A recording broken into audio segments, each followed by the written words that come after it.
Today is Thursday, October 10th. We have an update about Hurricane Milton after it slammed into Florida's west coast and continues to move through the state. There's already been tornadoes, storm surge, and power outages, as search and rescue efforts are now underway. And what to know about the first phone call in weeks between President Biden and Israel's prime minister. Plus, why Google may be forced to break up the company, which iconic Las Vegas resort was just demolished, and the way people are making AI-generated podcasts has started trending. Those stories and even more news to know next. Welcome to The Newsworthy. All the day's news in around 10 minutes. Fast, fair, fun, and on the go. I'm Erica Mandy. Thanks so much for being here. You ready? Let's do this. Hurricane Milton hit Florida's Gulf Coast last night as a Category 3 storm. The hurricane made landfall in Siesta Key in Sarasota County, but has a wide-reaching impact as it continues to move through the state today. As of early this morning, it's now weakened to a Category 2. Experts have warned the most dangerous effect of this storm are its storm surge, when the strong winds push water onshore. It could reach up to 15 feet in some low-lying communities, and forecasters are warning that areas even farther inland could still see water levels surge to 8 feet above ground. Storm surge could also affect parts of Florida's east coast, as well as coastal Georgia and South Carolina, because of winds blowing onshore as Milton passes through.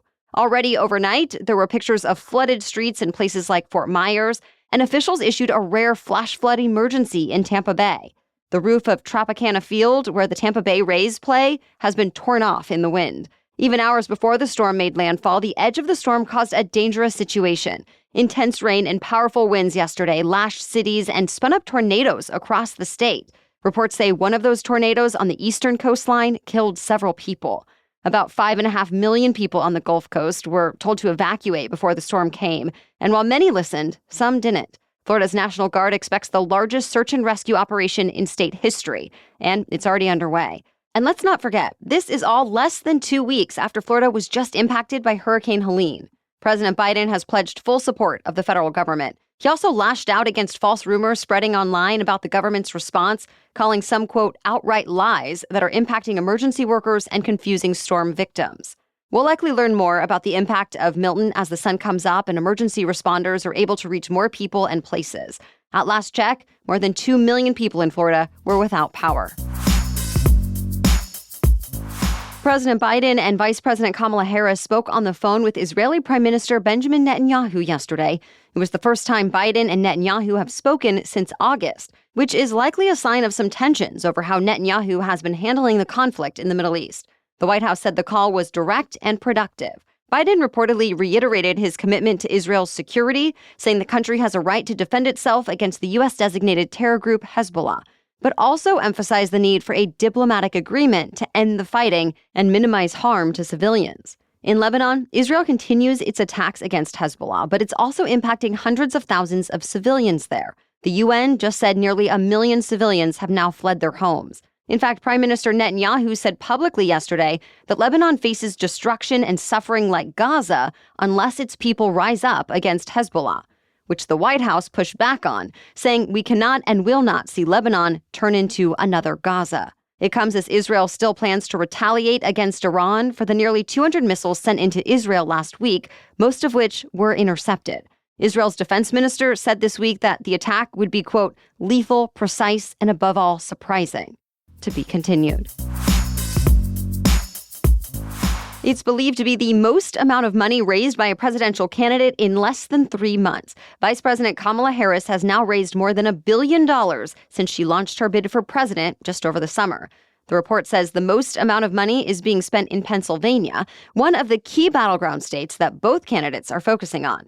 In fact, former President Donald Trump held 2 campaign events there yesterday. Trump won Pennsylvania in 2016, then lost it in 2020, and both races were close. Now experts expect a similarly tight margin in Pennsylvania in November, and it's not clear yet who will win. The Hill reports an average of polls from Pennsylvania shows the 2 candidates essentially deadlocked. 3 scientists who use technology to unlock the secrets of proteins won this year's Nobel Prize in Chemistry. Demis Hassabis and John Jumper are the CEO and director of Google DeepMind, the company's AI subsidiary that developed its Gemini tool.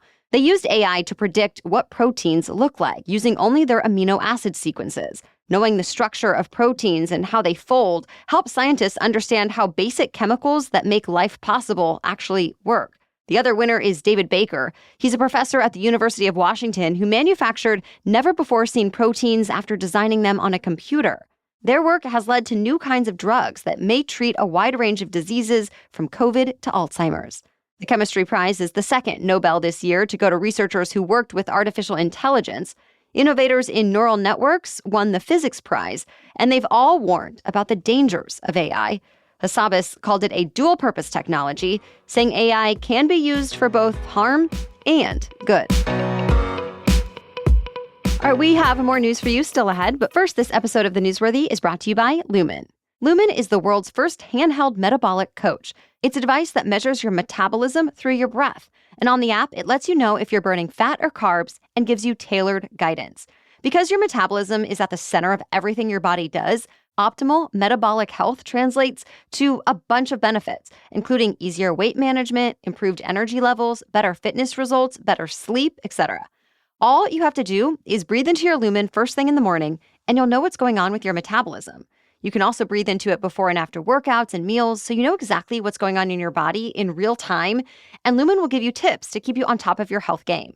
As I've been using it, I've learned so much about how my metabolism and my body works, and I've noticed a difference in my energy levels and overall feeling when I follow the recommendations. So if you want to take the next step in improving your health, go to lumen.me/newsworthy to get 15% off your Lumen. That's lumen.me/newsworthy for 15% off your purchase. Thank you, Lumen, for sponsoring this episode. Now back to the news.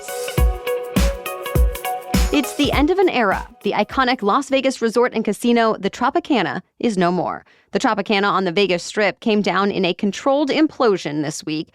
It opened in 1957, making it the third oldest casino on the Strip. In true Vegas fashion, the implosion was a spectacle, complete with a drone show and fireworks. Back in the day, the Tropicana helped turn Vegas into the shining gambling mecca we call Sin City.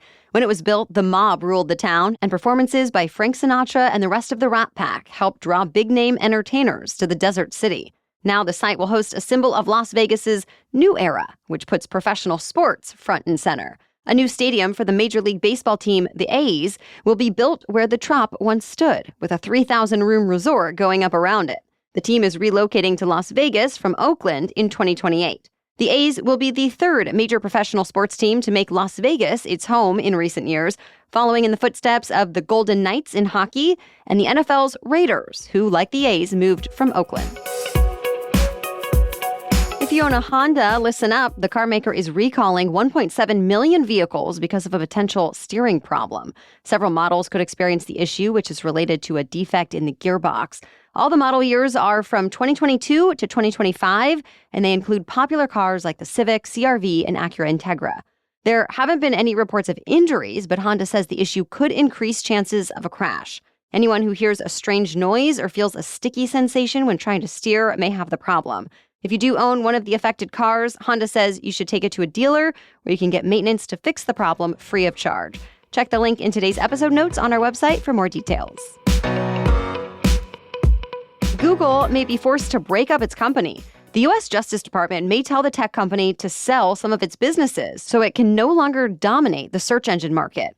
That's according to a court filing earlier this week, which is part of an antitrust lawsuit accusing the tech company of unfairly squeezing out competitors. The judge in this case has already ruled against Google, saying the company acts as a monopoly. Now the question is, what should be done about it? The government will finalize next month what exactly it wants Google to do. But the latest court filing suggests, quote, structural remedies, which could include selling off brands like the web browser Chrome, the Android mobile operating system, and the Play Store app market. Then it will be up to a jury to decide whether it agrees in a trial scheduled for next year. Google has already said no matter what happens, it will appeal, so the case could go all the way to the Supreme Court. Legal analysts say the process could take years before it's resolved, which means accusations of Google using its size and resources to maintain internet search dominance aren't going away anytime soon. A dramatic edition of Fat Bear Week now has a winner. A mama bear named Grazer beat out a male named Chunk in the annual contest put on by Alaska's Katmai National Park and Preserve. It's an annual bracket-style competition with fans voting on the fattest or just best bear as the bears gather at the river to stuff their big bellies full of fish to prepare for winter hibernation. This year's final matchup was a repeat of last year, and Grazer won the crown again. Fans again overwhelmingly supported Grazer, perhaps because of the compelling storyline she represented this year. Over the summer, Chunk killed one of Grazer's cubs when the cub fell down a waterfall, despite Grazer's efforts to stop him. And the whole incident was live-streamed. That wasn't the only bear death captured on camera at the park this year either. Fat Bear Week itself was delayed by a day when one of the potential competitors was killed by a fellow bear. In the end, fans still showed up to watch these massive animals in real time and take part in voting. Katmai National Park says Fat Bear Week is a celebration of survival and resilience. Congratulations to Grazer the bear on her big win. Well, that's it for the main news today, so now it's time for Thing to Know Thursday. But first, a quick break for our sponsor. I remember when The Newsworthy got its first feature on Apple Podcasts, and I saw a significant spike in new listeners for the first time. It really reminds me that as a business owner, you want to be ready for that next step, even before it happens. Well, if you're selling online, Shopify should be your go-to. Shopify is a global commerce platform that helps you sell at every stage of your business. And you know they're ready to help you grow and keep your business strong because Shopify powers 10% of all e-commerce in the US. Yeah, that sound is often heard because Shopify helps you turn browsers into buyers with the internet's best converting checkout, 36% better on average compared to other leading commerce platforms. Plus, Shopify's award-winning help is there to support your success every step of the way. Upgrade your business and get the same checkout brands like Allbirds, Skims, Mattel, and many more use. Sign up for your $1 per month trial period at shopify.com/newsworthy, all lowercase. Go to shopify.com/newsworthy to upgrade your selling today. Shopify.com/newsworthy. Okay, now back to Thing to Know Thursday. So the latest AI sensation to hit the internet is a tool that can turn any document into a podcast.